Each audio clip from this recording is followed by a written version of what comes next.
Avec plusieurs placements bien remplis à la caisse d'épargne, y compris une assurance vie, un plan d'épargne logement, PEL, un livret d'épargne populaire, l'EP, un compte courant et un livret A, vous êtes dans une position financière relativement favorable. Voici quelques conseils pour optimiser votre situation financière et envisager sereinement l'acquisition d'une maison en location-vente. Évaluation de votre situation financière. 1. Revenus et épargne.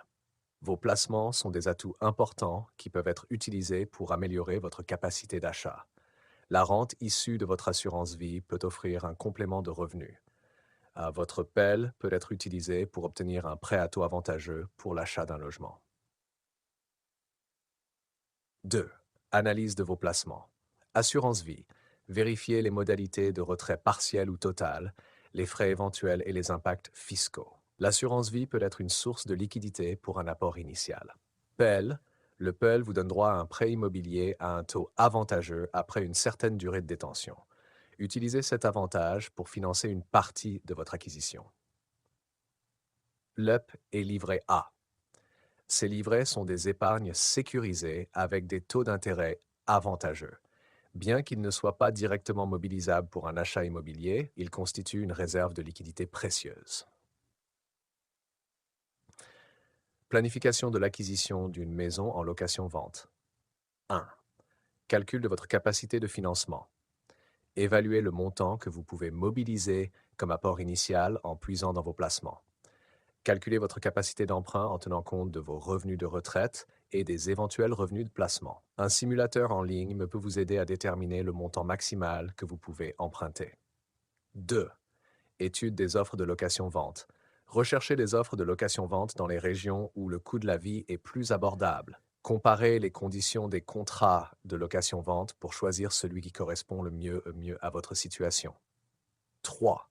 Consultation avec un conseiller financier.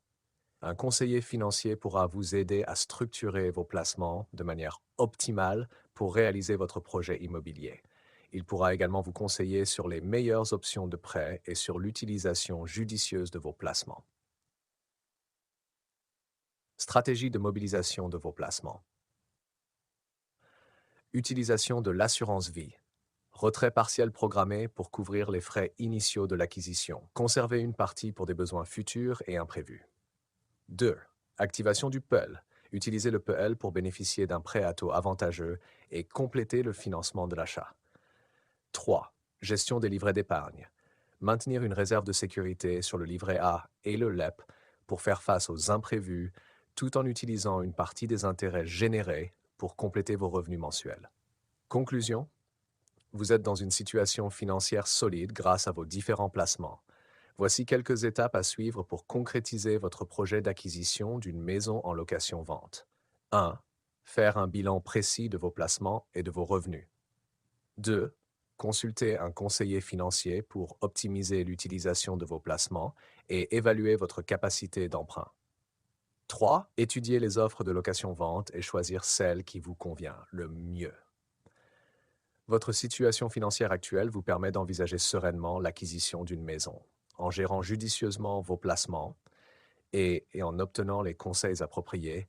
Vous pourrez réaliser ce projet tout en assurant votre sécurité financière à long terme.